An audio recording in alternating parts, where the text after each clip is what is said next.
여러분, 제가 본 영화 중에 아주 인상적인 작품이 하나 있습니다. 1957년에 나온 고전 흑백 영화 12인의 성난 사람들 12 Angry Men입니다. 이 영화는 한 무더운 날, 어떤 여름날 법정 뒤 배심원실에서 12명의 배심원이 한 소년의 유무죄를 두고 토론하는 내용입니다. 이 소년은 아버지를 칼로 찔러 죽인 혐의로 기소되었고 12명 중 11명은 유죄라고 판단을 합니다. 그러나 단 한 사람, 배심원 8번만이 나는 단지 확신할 수 없습니다라고 말하며 반론을 제기합니다. 그는 사건의 사실 여부를 끝까지 검토하기 위해 정중하게 질문을 던지며 증언의 빈틈을 찾아갑니다. 그렇게 범죄자로 몰렸던 소년의 무죄가 하나씩 드러나기 시작합니다. 한 목격자의 시력이 나빴다는 점, 다른 증언은 시간상 불가능했다는 점, 증언들이 감정과 편견에서 비롯된 것이라는 점 등이 이제 밝혀지기 시작합니다.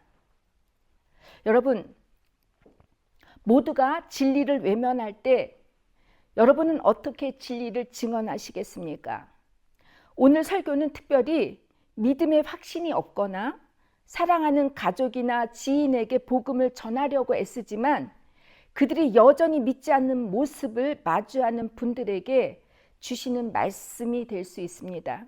무엇보다도 전도의 대상이 전혀 변하지 않을 것 같아서 낙심하거나 절망하는 분들이 계시다면 그들을 위한 위로와 격려의 말씀이 아닐까 싶습니다. 주변에 하나님을 믿지 않는 가족이나 친구, 이웃을 위해 끊임없이 기도하며 때론 어르고 달래고 눈물로 호소하고 간청하며 수고를 다했음에도 아무런 변화가 없어 좌절해 보신 적이 있으실 것입니다. 손을 들고 포기한 것 같지만 마음은 여전히 포기가 되지 않아 결국 주님께서 하시겠지라고 맡겨요. 그러나 현실의 벽 앞에서 참지 못하고 인내의 한계를 느낄 때가 있으실 것입니다. 오늘 본문을 보면 예수님도 이와 같은 경험을 하십니다.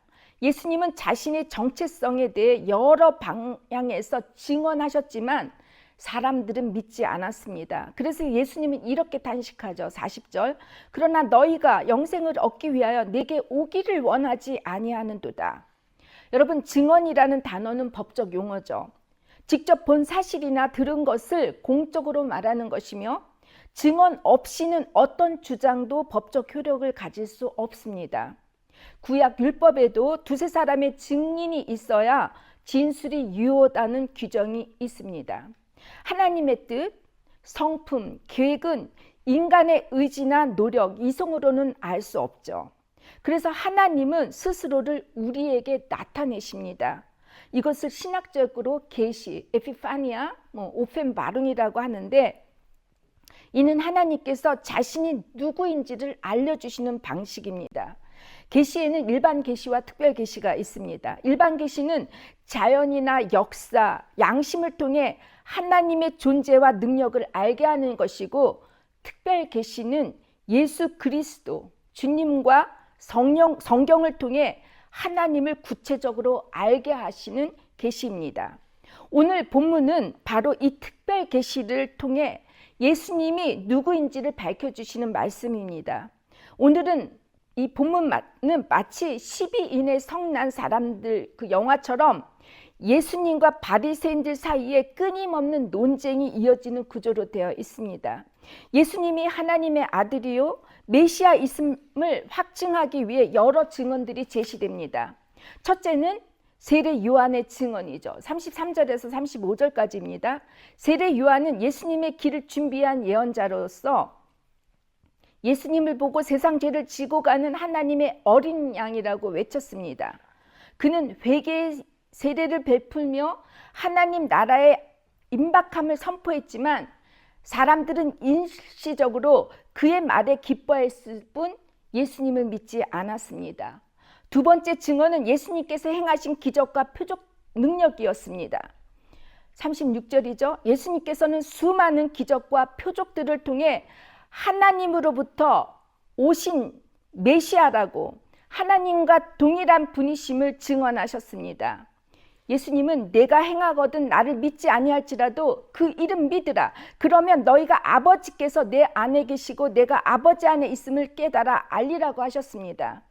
예수님이 하나님 아버지임을 믿지 못하더라도 적어도 하나님의 능력으로 행하신 일들, 예를 들어 물로 포도주를 만드시고 38년 된 병자를 고치시고 죽은 자를 살리신 이 기적들을 믿는다면 예수님이 단순히 하나님의 사람이나 선지자가 아니라 하나님과 본질적으로 하나이신 분, 모노게네스라고 그랬죠. 즉 하나님의 아들이시라는 것을 부인할 수 없을 것이라고 하십니다. 내 안에 계시고 내가 아버지 안에 있다라는 말은 상호 내재를 의미하죠. 하나님 아버지, 아들, 예수, 그리고 성령이라고 하는 삼위일체이시다는 것을 강조하십니다. 하지만 어떻죠? 유대인들은 예수를 믿지 않았습니다. 그들은 하나님을 율법의 범주 안에서만 이해하고 받아들였기 때문이죠. 다시 말해 하나님에 대한 그들의 믿음이 왜곡되었기 때문입니다.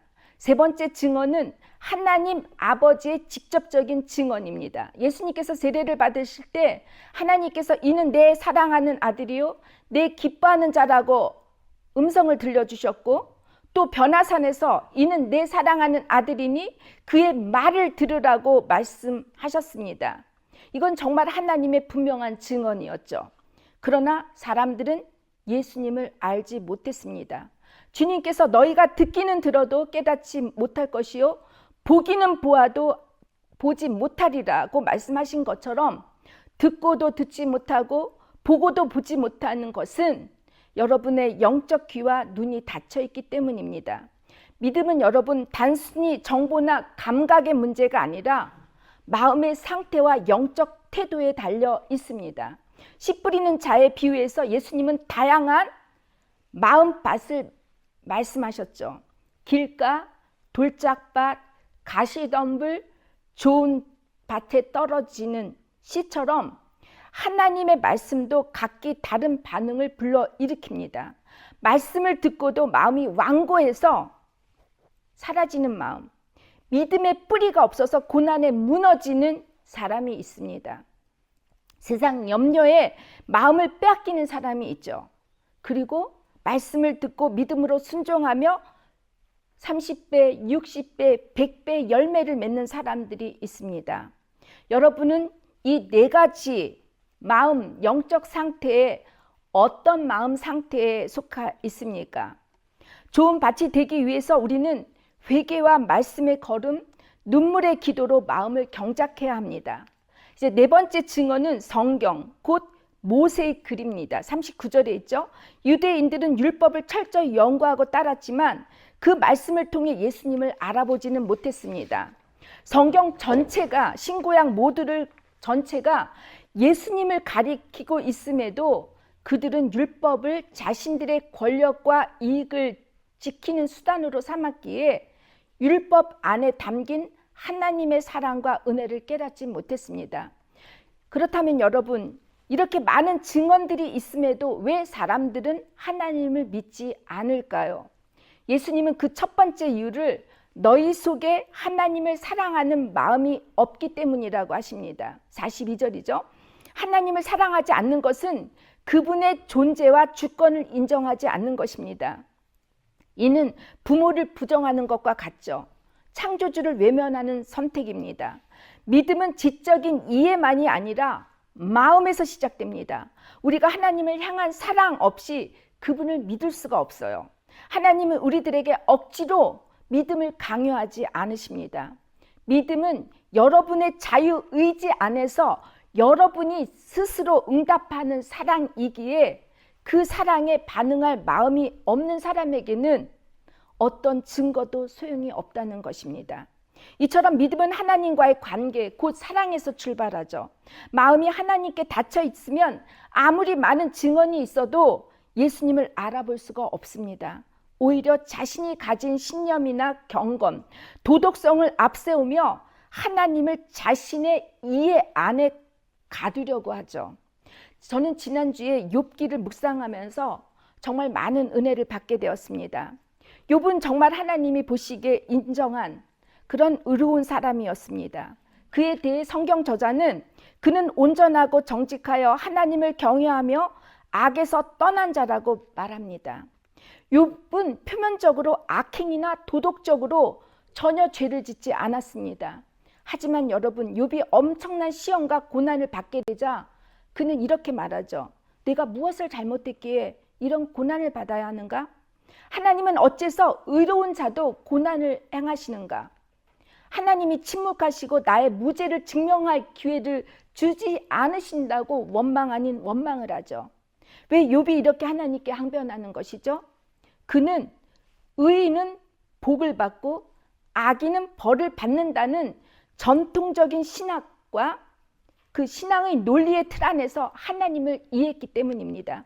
그러나 그 틀을 넘어선 고난을 겪자 이제 혼란에 빠지게 되는 것이죠. 하나님은 욥에게 무지한 말로 이치를 어둡게 하는 자가 누구냐라고 이렇게 되물으십니다. 혹시 여러분이나 제가 하나님을 완전히 이해하고 있다고 착각한 교만은 없습니까? 하나님을 우리 자신이나 경계나 범주 안에 제한하고자 하는 오만은 없습니까? 우리는 하나님의 의와 공의를 자신의 의나 논리로 제한하려고 하지 않았는지 돌아봐야 합니다. 우리 스스로의 의에 집착을 하게 되면 예수님이 진정 누구인지 깨닫지 못하게 됩니다. 두 번째로 사람들이 증언을 믿지 못하는 이유는 사람의 영광을 구하기 때문이라고 하셨습니다. 이 사람의 영광이란 세상에서 인정받고 높임을 받고 영향력을 행사하는 어떤 성공지향적인 욕망과 깊이 연결되어 있습니다. 성경은 이것을 종종 사람의 영광이라고 표현하죠. 예를 들어 요한복음 12장 43절에 이렇게 기록되어 있습니다. 그들은 사람의 영광을 하나님의 영광보다 더 사랑하였다.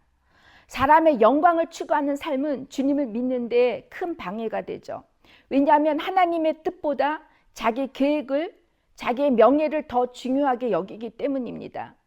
이런 사람들의 특징 중 하나는 삶의 우선순위가 뒤바뀐다는 것입니다. 신앙은 부차적인 것이 되거나 심지어 방해물처럼 여겨지게 되죠. 혹은 하나님을 삶의 목적이 아닌 자신의 성공을 위한 수단이나 도구로 봅니다. 사람들의 인정, 평판, 자존심은 하나님 앞에 무릎 꿇는 것을 어렵게 만듭니다. 믿음은 여러분 자기를 내려놓는 것이기에 자신을 지키려는 사람은 예수님께 나아오기가 어렵습니다. 또한 사람의 영광은 진리를 두려워하게 만듭니다. 진리를 따르다 보면 비난이나 불이익을 감수해야 할 때가 있으므로 진리보다 사람들의 시선을 의식하게 되죠. 결국 자신을 의지하고 스스로를 높이려는 삶은 겸손할 수 없고 교만해지며 예수님을 알아가는 것도 점점 더 어려워집니다. 세 번째로 사람들이 예수님에 대한 증언을 받아들이지 못하는 이유는 예수님을 인격적으로 만나지 못했기 때문이라고 말씀하십니다. 39절에서 40절이죠. 예수님께서 이렇게 말씀하십니다. 너희가 성경에서 영생을 얻은 줄 생각하고 성경을 상고한 거니와 그러나 너희는 내게 오기를 원하지 아니하노라. 율법과 예언서, 성경 지식이 풍부하던 바리새인들도 예수님과 인격적 만남이 없었기에 그분을 거부했습니다. 성경을 지식으로만 대하는 것과 그 안에서 예수님을 만나는 것은 다릅니다. 인격적인 만남이란 정보나 지식이 아니라 살아계신 존재와의 관계, 마음과 삶의 실제적인 교제를 의미합니다. 여러분, 그냥 생각만 갖고 하는 관계는 그냥 짝사랑, 혼자 사랑에 불과하죠. 교제가 이루어지지가 않습니다. 성경이 말하는 믿음은 단순한 예, 주님 믿습니다. 이런 동의가 아니라 예수님과의 살아있는 관계를 전제로 해야 합니다. 우리가 매일 성경을 읽어도 그 안에서 예수님을 만나지 못하면 성경은 목적을 잃은 수단에 불과하죠. 성경을 통해 주님을 인격적으로 만난다는 것은 다음과 같은 질문에 예라고 말할 수 있어야 합니다. 여러분 스스로 이 물음에 점검해 주시기를 바랍니다. 나는 예수님과 어떤 관계에 있는가? 두 번째, 나는 그분의 말씀에 귀를 기울이고 있는가? 세 번째, 내 삶을 주님께 맡기고 있는가? 마지막 네 번째, 내 생각, 태도, 결정에 예수님이 실제로 영향을 미치고 있는가라는 이 네 가지 질문을 여러분 매일 여러분의 삶 속에서 점검하고 적용해야 합니다. 그렇다면 주님을 믿는 우리가 주님을 믿지 않는 이들을 위해 무엇을 해야 합니까? 최근에 프랑스에 살고 있는 지인으로부터 오랜만에 연락을 받았습니다. 그 친구는 법률 스님의 즉설인가 있고 김창옥이라고 하는 분의 강연을 들으면서 큰 위로와 도움을 받고 있다고 했습니다.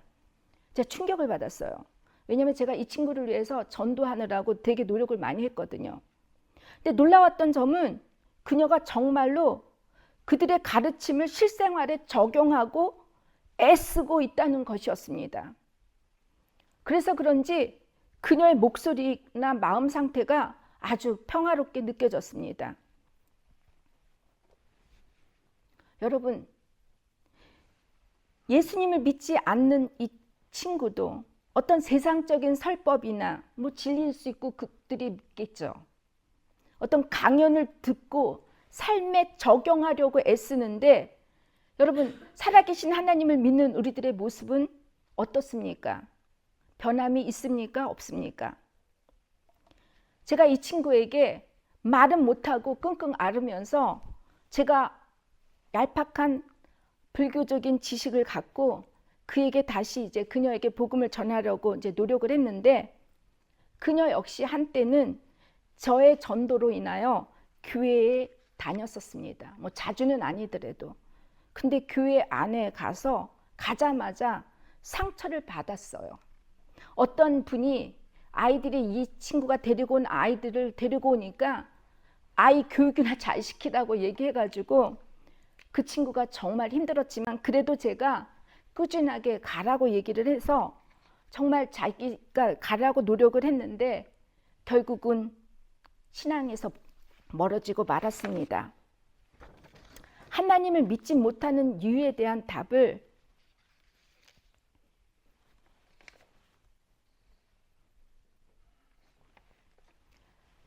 그들 안에서 찾기 전에 여러분 우리 자신 안에서 먼저 찾아야 합니다.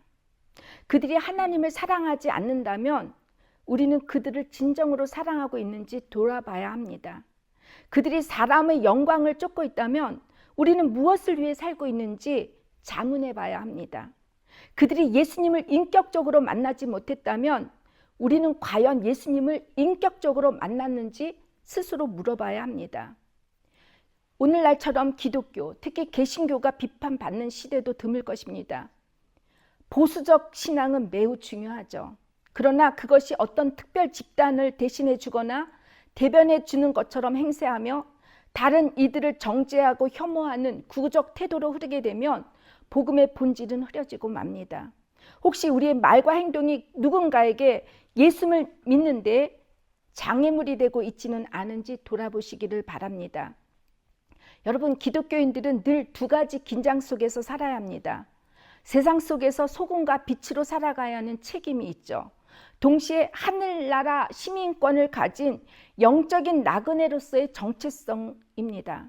이 긴장 가운데 우리는 세상 정치, 사회, 문화 이런 데 적극적으로 참여해야 합니다. 이 참여한다는 것은 그것들을 쫓으라는 것이 아닙니다. 참여는 선택이 아니라 소명입니다. 하나님의 사랑과 정의가 이 땅의 정치, 사회, 문화 곳곳에 구현될 수 있도록 돕는 것, 그것이 증인의 삶입니다. 하지만 동시에 우리는 복음이 단순히 윤리나 도덕이 아니라는 점을 기억해야 합니다. 윤리는 여러분 어떻게 살아야 하는가를 말하지만 복음은 누가 나를 사랑하고 지금 나를 부르고 있는가를 알아야 하는 것이죠. 여러분과 저의 도덕적, 윤리적 실천이나 행함을 통해 이 세상이 조금은 아름답게 변할 수 있겠죠. 그러나 하나님의 나라를 이루기 위해서는 우리의 옛사람, 옛 성품을 지니고서는 불가능합니다. 복음은 예수 그리스도의 관계에서 출발하는 삶의 전적인 변화입니다. 전환입니다. 예수님의 십자가 은혜에서 인격의 변화, 거듭남이 일어나야만 합니다. 십자가 위에 죽으신 주님과 함께 우리도 그분의 십자가 위에 죽고 주님께서 부활하신 것처럼 우리도 새롭게 거듭나야 합니다. 여러분, 우리가 은혜의 존재로 변화되면 이 말이 아니라 삶으로도 복음을 증언할 수 있습니다. 그러면 주변 사람이 변화되죠. 때문에 예수님에 대해 증언하는 것을 포기해서는 안 됩니다. 강요가 아니라 증언입니다. 독일 교회에서는 이 미션이란 선교라는 말만 하면 사람들이 알레르기 반응을 보입니다. 아주 부정적이에요. 미션 제국주의라고 하죠. 종교적 미션과 제국주의적 정책이 결합된 형태를 말합니다. 종교적 미션, 선교를 통해 다른 지역의 사람들을 개종시키고 종교적 문화적 지배력을 행사하는 동시에 이 제국주의적 식민적인 정책을 통해 경제적 정치적 지배력을 강화하는 방식이죠. 이런 방식은 여러분 증언이 아니라 강요인 것입니다. 많은 증언이 있음에도 주님도 거절당하셨는데 우리도 거절당하는 것이 당연하지 않겠습니까? 헬라어로 증언, 마르티리아라는 것은 이 순교라는 뜻도 내포합니다. 초대교회나 지금이나 복음을 증언하다가 순교하는 이들이 있습니다. 사도행전 7장에서 보면 스데반 집사는 예수를 증언하다가 돌에 맞아 순교를 하죠. 그는 복음을 위한 첫 번째 순교자였습니다. 사람을 변화시키는 것은 여러분 우리의 능력이 아니라 성령님의 역사입니다. 우리는 말과 삶으로 증언할 수 있지만 마음을 여시는 분은 하나님이십니다.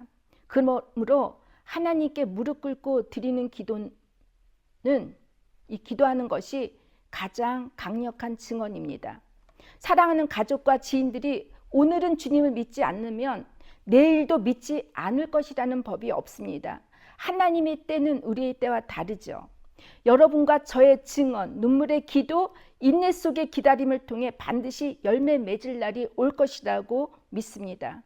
우리가 보고 믿은 진리를 끝까지 증언하여 소망을 포기하지 않기를 주님의 이름으로 축원합니다. 이제 끝으로 제가 잠깐의 저의 가족에 대한 간증 이야기를 전하고자 합니다. 제 막내 여동생도 목사입니다. 병원의 원목으로 일하고 있는데 그 막내 여동생이 늦게 신학을 했어요. 근데 그때 대학원 다닐 때 아이들 가르쳐야 돼. 여러 가지 힘든 상태에서 대학원을 다니면서 그때 제 동생이 이런 얘기를 했어요.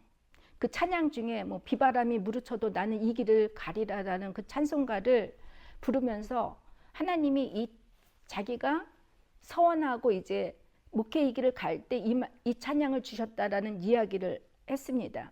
그의 남편이 있는데 장로 아들이에요. 커다란 교회 장로 아들인데 아버지 때문에 하나님을 믿는 것보다 그냥 썬데이 크리스천으로 교회를 다녔어요.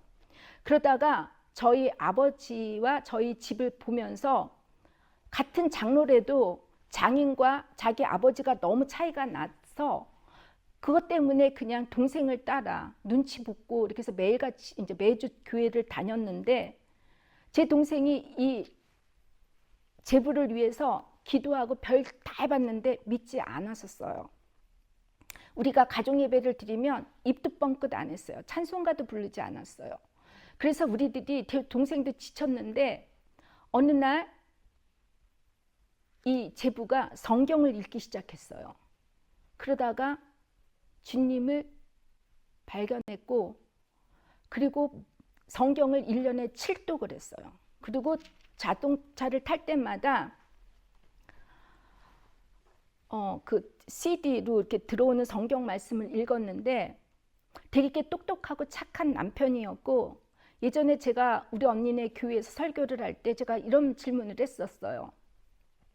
야곱이 라헬을 얻기 위해서 14년 노동을 했는데 노예 생활했는데 이렇게 사랑하는 이를 위해서 노예 생활할 수 있는 사람이 있겠냐고 했는데 다른 남자들 다 침묵했는데 우리 제부만 손을 들고 자기는 자기 아내를 위해서 14년이 아닌 더 많은 년도 자기는 노예 생활을 하겠다라고 했습니다. 그리고 안수 집사가 되었고 정말 지난번에 제가 한국에 갔을 때 대표 기도하는 걸 보고 얼마나 은혜스러웠는지 모릅니다. 그러다가 제가 며칠 전에 동생과 통화를 하면서 이야기를 나누다가 언니는 나를 위해서 기도할 때 어때? 이렇게 물어보는 거예요. 그래서 제가 글쎄 모르겠어. 언니가 뭔가 답답한 게 있는데 나도 잘 모르겠어. 이렇게 얘기를 했어요. 그래서 제가 제 동생한테 질문하기를, 너 옛날에 대학원 다닐 때 그 찬송가 불렀던 거, 폭풍이 일어나고 뭐 어떻게 해도 너 주님의 길 가는 거 너 포기하지 않겠니? 그랬더니 자기는 그거를 포기하지 않고 그걸 부르겠다라고 얘기를 하고 난 며칠 뒤에 전화를 받았어요. 제 제부가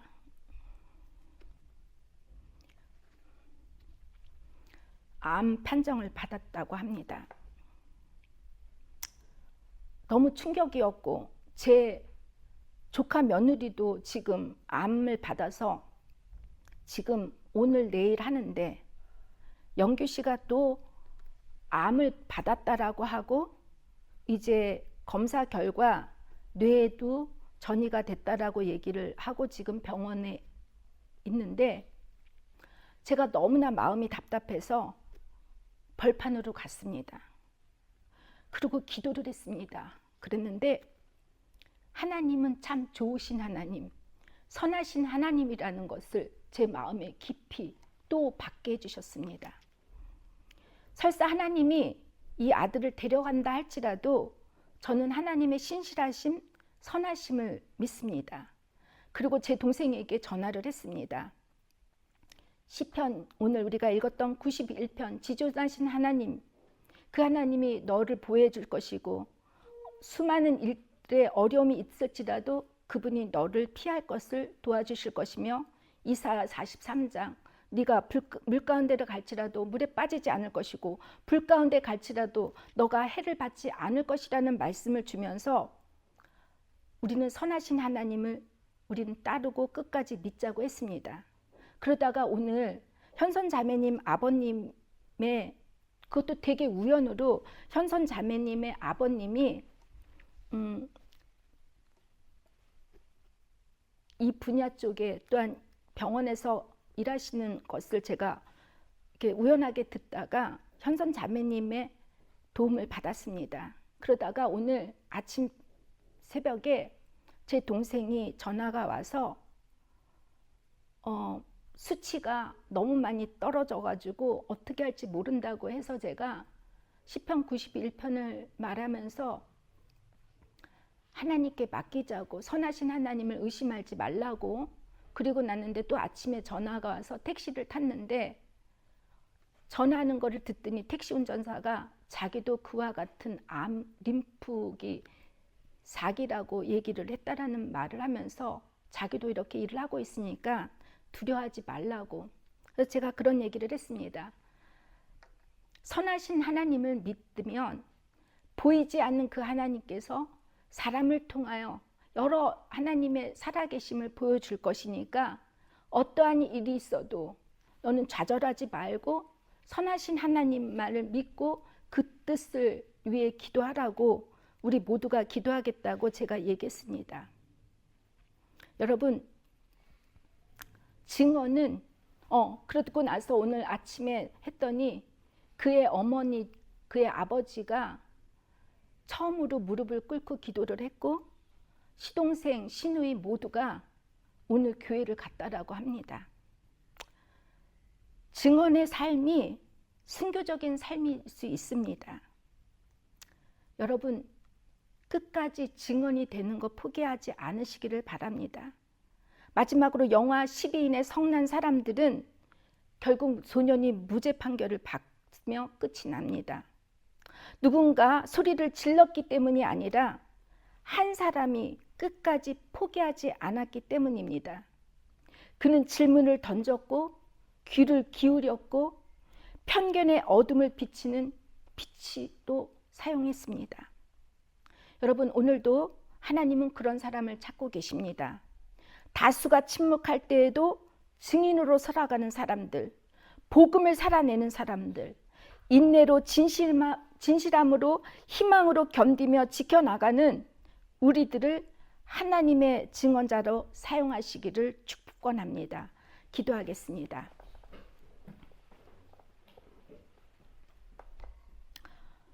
참 좋으신 아버지 하나님, 예수님에 대한 증언은 너무나도 충분한데도 믿지 않는 이들이 있는 현실 앞에 우리는 낙심하고 무너집니다. 특히 사랑하는 가족과 가까운 이들이 마음을 닫고 있을 때 우리 마음은 너무너무 아픕니다.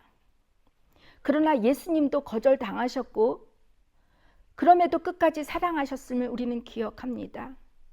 저희들 모두가 포기하지 않고 증언하며 사랑하며 기도하게 하여 주옵소서. 그리고 주님의 때에 주님의 방법으로 그들을 구원의 길로 인도해 주시기를 간절히 바라오며 예수님의 이름으로 기도를 드립니다. 아멘.